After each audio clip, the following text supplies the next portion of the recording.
저희 분야에서 맡은 파트는 구조 설계 분야 가이드라인입니다. 목차는 다음과 같고요. 강제 선정, 그리고 관관 부재 설계, 그라우트 연결부 설계, 그리고 피로 설계, 그리고 내진 설계를 간단히 말씀드리도록 하겠습니다. 강구조 설계 파트, 강부재 제로의 선택과 그리고 부재 설계 가이드라인은 저와 문지호 교수가 담당했고요. 콘크리트 파트도 제가 조금 관여를 했고, 그라우트 연결부는 김기두 교수님, 그리고 용접 연결부 파트는 박연철 교수님, 그리고 구조 내진 설계와 관련해서는 이도현 교수님이 작성해 주셨습니다. 저희 그 구조 설계 파트는 모노파일 구조, 그리고 자켓 하부 구조 및 기초 일부, 트라이포드, 석션 버킷, 자켓, 트라이포드 등에 대한 구조 설계를 위한 설계 기준이라고 말씀드리겠습니다. 가이드라인에서 4장, 5장, 6장, 7장을 맡고 있고요. 저희들이 참고로 한 그 가이드라인은 ISO 19902와 DMB ST 0126입니다. 일단 강제 선정에 있어서는 첫 번째 칼럼에는 KS 강제, 두 번째 칼럼에서는 EN 강제가 설명되어 있고요. 숫자는 항복 강도를 의미를 합니다. 구조적 분류에는 특수 부재, 가장 중요한 부재, 주요 부재, 2차 부재, 이 세 가지 부재로 분류를 하고, 온도별로 사용 온도에 따른 최대 두께를 표시를 하고 있습니다. 이러한 것은 해외 기준을 참조로 했고요. 국내 강제 사용을 만약 한다면 등가의 강제를 첫 번째 칼럼에 적었습니다.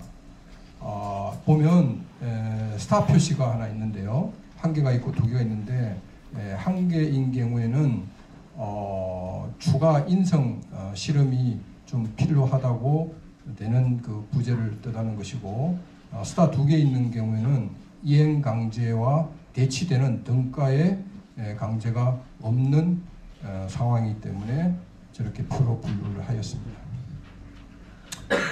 먼저 구조적 부재로서는 세 가지의 분류로 할 수 있는데요. 특수 부재, 가장 중요한 부재라고 할 수 있고요.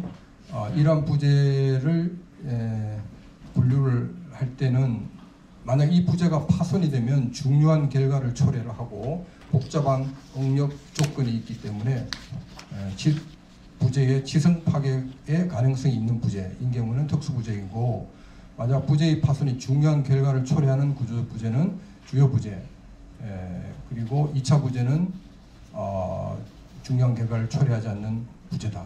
그럼 중요한 결과라는 게 뭐냐 하면, 만약 파손이 되었을 때 인명 손상의 위험이나 심각한 오염, 주요한 재정적 결과를 요구하는 상황일 때는 중요한 결과다, 이렇게 말씀드릴 수 있고요.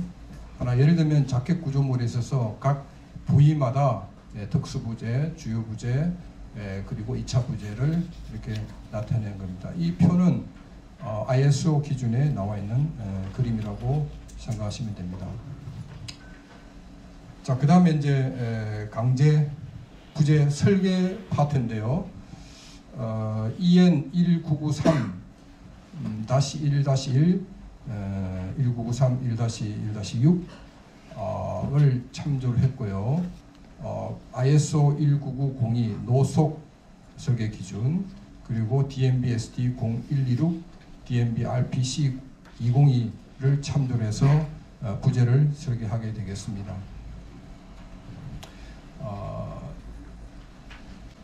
자, 이 표는 X축과 Y축이 있는데요. 밑에 단순보 같은 경우에 이제 힘이 가해지면 부재가 전단력과 모멘트를 받게 되는데, 그에 따라서 이제 부재가 휘어지겠죠. 그러면 위에 있는 그림과 같이 모멘트 하고 처짐 각하고 이렇게 그림을 그릴 수가 있는데, 만약 버티컬 축이 1이라고 하면 모멘트가 플라스틱 모멘트 이상의 그 하중을 견딘낼 수 있다는 뜻이거든요. 그러면 이 부재는 굉장히 풀리 사용하는 그런 부재인 것이고, 타입 4 같은 경우에는 뭐 훨씬 적은 플라스틱 모멘트보다 훨씬 적은 모멘트를 받았을 때 이렇게 자굴이 일어나는 케이스이기 때문에 대부분 해상 구조, 지지 구조물에는 큰 직경이기 때문에 주로 타입 4에 해당이 된다. 그래서 자굴을 고려한 그 해석을 해야 된다는 뜻입니다. 관광부재 설계 흐름도를 간단히 나타내었는데요. 저희들이 설계 가이드라인에 나와 있는 4.4.1장에는 그 설계 조건 검토가 되어 있고요.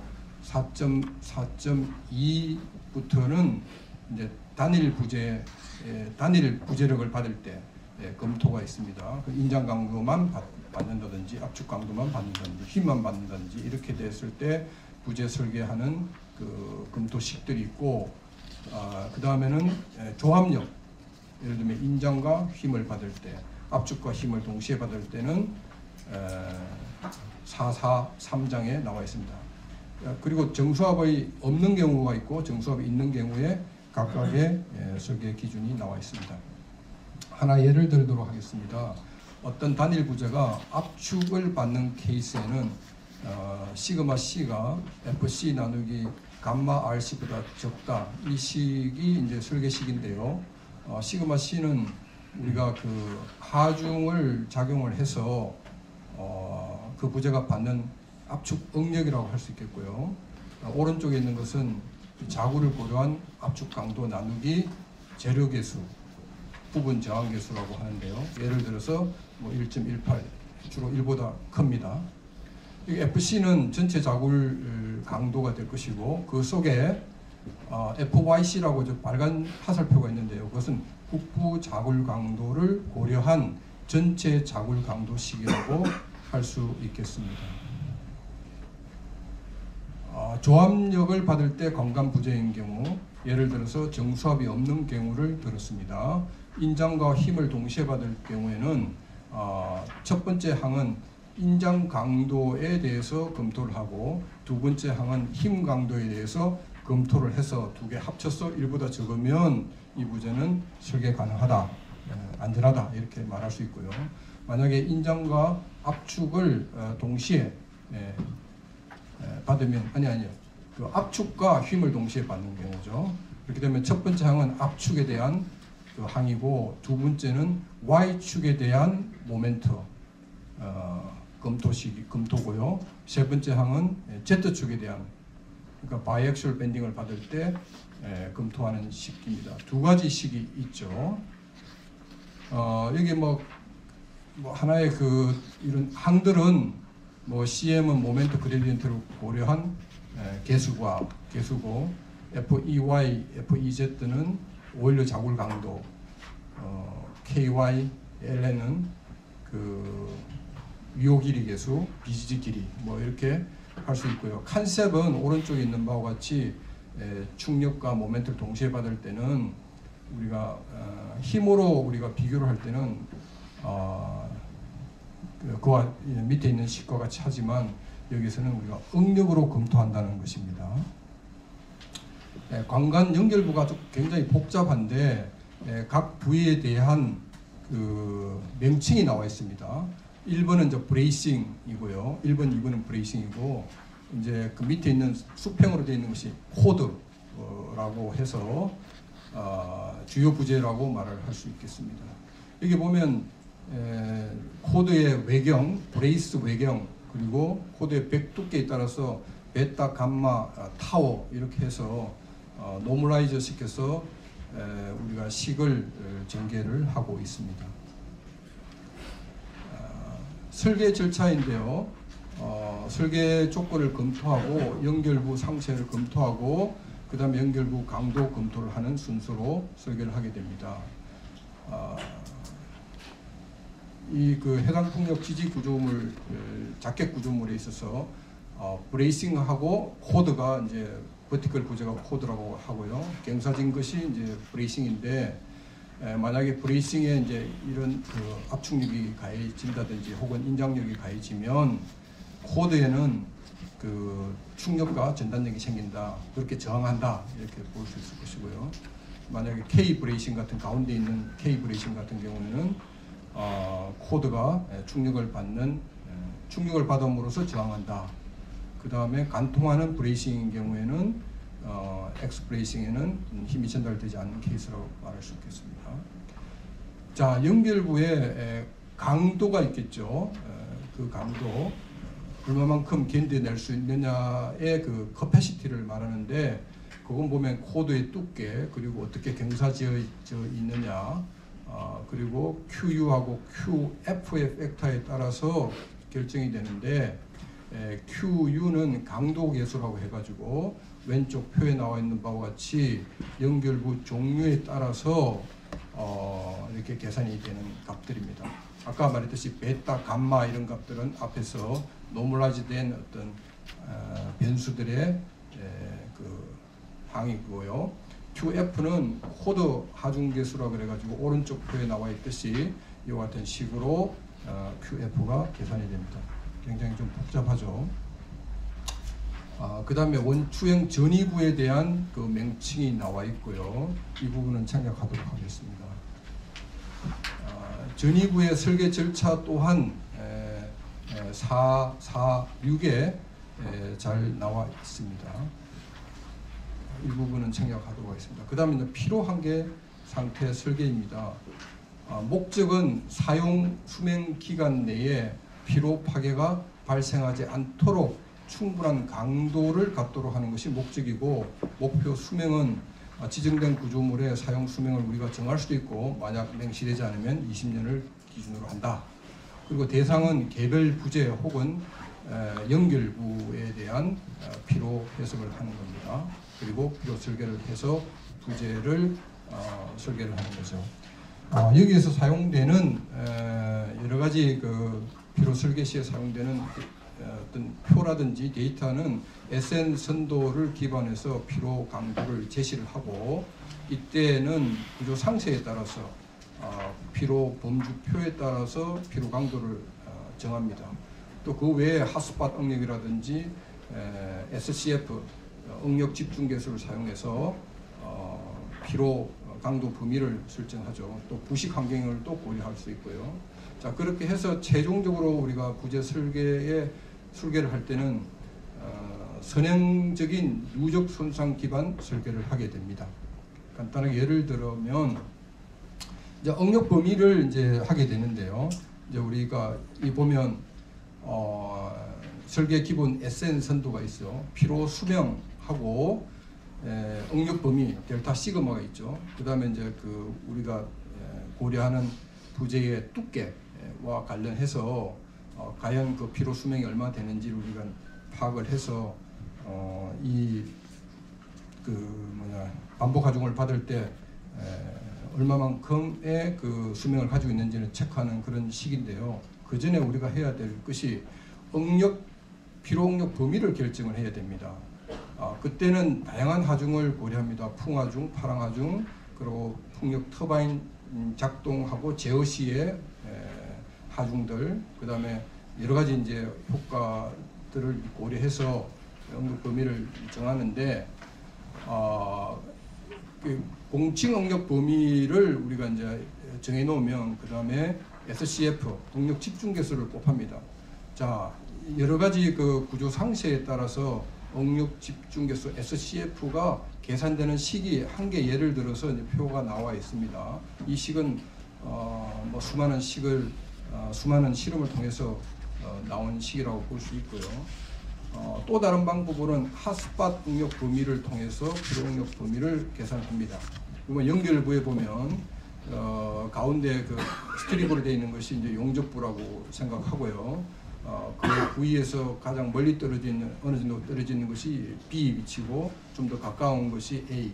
그래서 A, B를 이제 선을 그어서 그 용접부의 지단에서 발생되는 응력, 그것을 우리가 핫스팟 응력이라고 그러는데, 이 핫스팟 응력을 피로 응력 범위로 생각을 하게 되는 거죠. 두 가지 방식으로 응력 범위 델타 시그마를 설정을 하고 그러보면 이제 오른쪽 그래프에 버티컬 축이 스트레스 레인지죠. 이것이 응력 범위고요. X축이 피로 수명 N을 뜻하는 겁니다. 로그식으로 되어 있고요. 그래서 이 SN 선도는 이제 설계 코드에 나와 있죠. 그래서 이 실선으로 되어 있는 것은 에어 중에 있는 것이고 좀 두꺼운 점선으로 되어 있는 것은 시워터 바다에 접해 있지만 오소틱 프로텍션을 있는 경우, 그 다음에 완전 코로전에 이제 무방비 상태로 있는 그런 상태는 좀 더 아래에 직선으로 이렇게 표시가 되어 있죠. 이렇게 해서 이제 응력 범위 버티컬 하나 정하면 응력 범위가 정해지면 쭉 따라가서 선을 만나면 아래로 가면 그것이 이제 그 피로 수명 N을 몇 번의 반복 하중을 받을 수 있다, 그런 뜻입니다. 주로 이제 피로 한계를 10의 7성을 기준으로 해서 정하고 있고요. 그래서 여러 가지 이제 구조 상세에 따라서 한 개의 예를 들었습니다.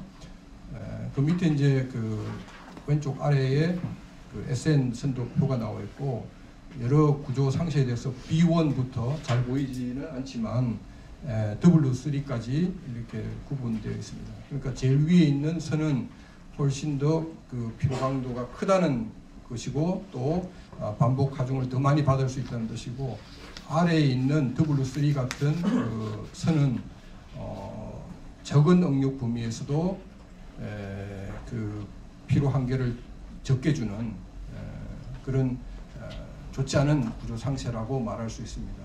그래서 이 그래프에 대한 데이터가 오른쪽 표에 이렇게 나와 있고요. 자, 이렇게 이제 결정이 되고 나면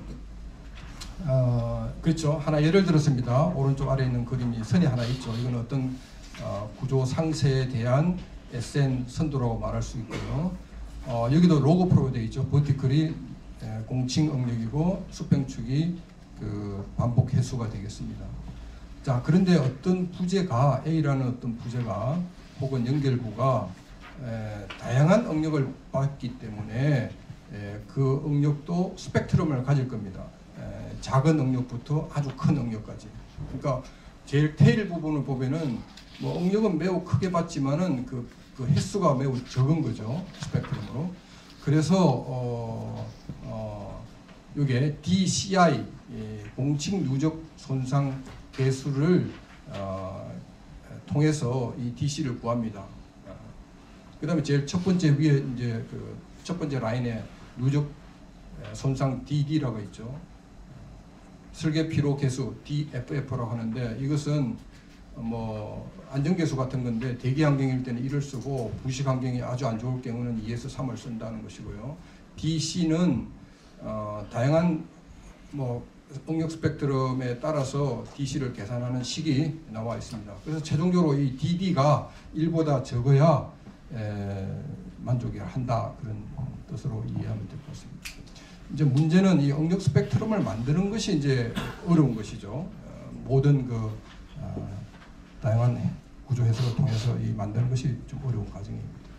설명 주십시오. 예. 자, 그라우터 연결 파트는 왼쪽 그림에 이제 모노파일에 대해서 위에 타워가 있고 밑에 이제 트랜지션 피스가 있고 뭐 이 파트 연결하기 위해서는 그라우터를 이제 주입해 가지고 완벽하게 이제 일체로 구조적 구동을 하기 위해서 하는 건데, 옛날에는 요 왼쪽 아래 있는 바와 같이 여기 시어키가 없었는데 이제 파손이 자주 생기니까 모멘트도 생기고 결국은 전단력도 생기지 않겠습니까? 이게 그 캔틸레버 구조이기 때문에 그래서 시어키를 설치를 함으로써 훨씬 더 일체적 구조 구동을 하기 때문에 시어키를 설치를 했고요. 시어키를 설치함으로써 어떻게 이제 설계를 하는지가 이 그라우터 연결부 설계에서 자세하게 나와 있습니다.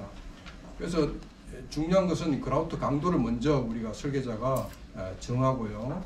그 다음에 이 그라우트는 압축도 받을 것이고 인장도 받을 것이고, 그래서 그 현장 압축 강도, 그리고 뭐 실험실에서 한 압축 강도, 뭐 이렇게 해서 좀 더 저하시켜서 현장 압축 강도를 구하고, 인장 강도도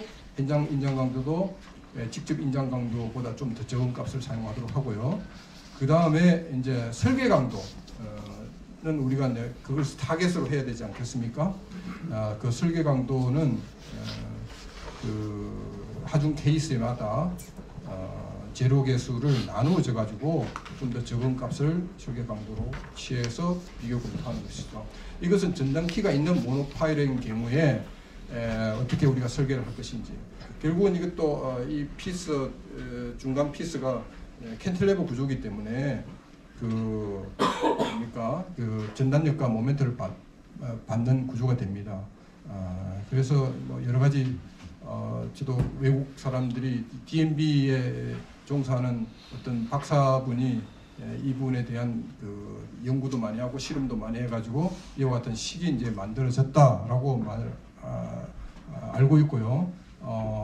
이 식을 따라가기가 참 쉽지는 않은데, 우리가 10월 22일 날 고려대학에서 우리가 설명회를 한번 했습니다. 그때 교육 프로그램을 했는데, 그때 좀 이 설계식하고 싹스인가요? 거기서 나오는 그하고 잘 매치해가지고 계산되는 그 과정을 잘 보여 주었기 때문에 그것을 좀 참조를 하면 되지 않을까 이렇게 생각합니다. 혹시 이와 같은 관련한 시기에 대해서 좀 더 구체적으로 알고 싶으면 그때 제가 참고 문헌을 말씀드린 바가 있습니다. 시간이 없어서 이 부분은 넘어가고요. 그 다음 내진 설계 파트는 4가지의 한계 상태별로 검토를 하도록 되어 있습니다. 먼저 설계 지반 운동 산정을 하고요. 우리나라 설계 기준에 따라서 이걸 검토해서 우리가 그 아티피셜 이력 선도를 만들어낼 수도 있고요. 또 그 부지에 맞는 예를 들면 개체관계 있다면 그 지진 데이터를 활용해서 설계도 할 수가 있겠습니다. 그런데 이제 인공 지진판은 건정하지 않는다고 되어 있고, 실제 개측 기록이 있으면 그걸 하도록 하면 좋겠다 이렇게 되어 있는 것 같습니다. 자, 내진 설계를 위한 해석 방법은 완전 통합 해석과, 그러니까 완전히 모든 것을 한꺼번에 해석하는 것이죠. 일반 수포 요소법, 내진 수포 요소법이 이렇게 있고요. 완전 통합 해석법에서는 모든 걸 다 고려해서 한꺼번에 하는 것을 의미를 하고 있는 것 같고, 그 다음에 일반 수포 요소법은 제일 아래에 쓰여져 있지만 DNB RP 0585에 어떻게 해석하는 프로시저가 나와 있다고 말할 수 있고, 세 번째로 내진 수포 요소법도 마찬가지로 DNB RP 0585에 이 방법을 사용할 때 프로시저가 나와 있습니다. 이렇게 오늘 발표를 하도록 하겠습니다.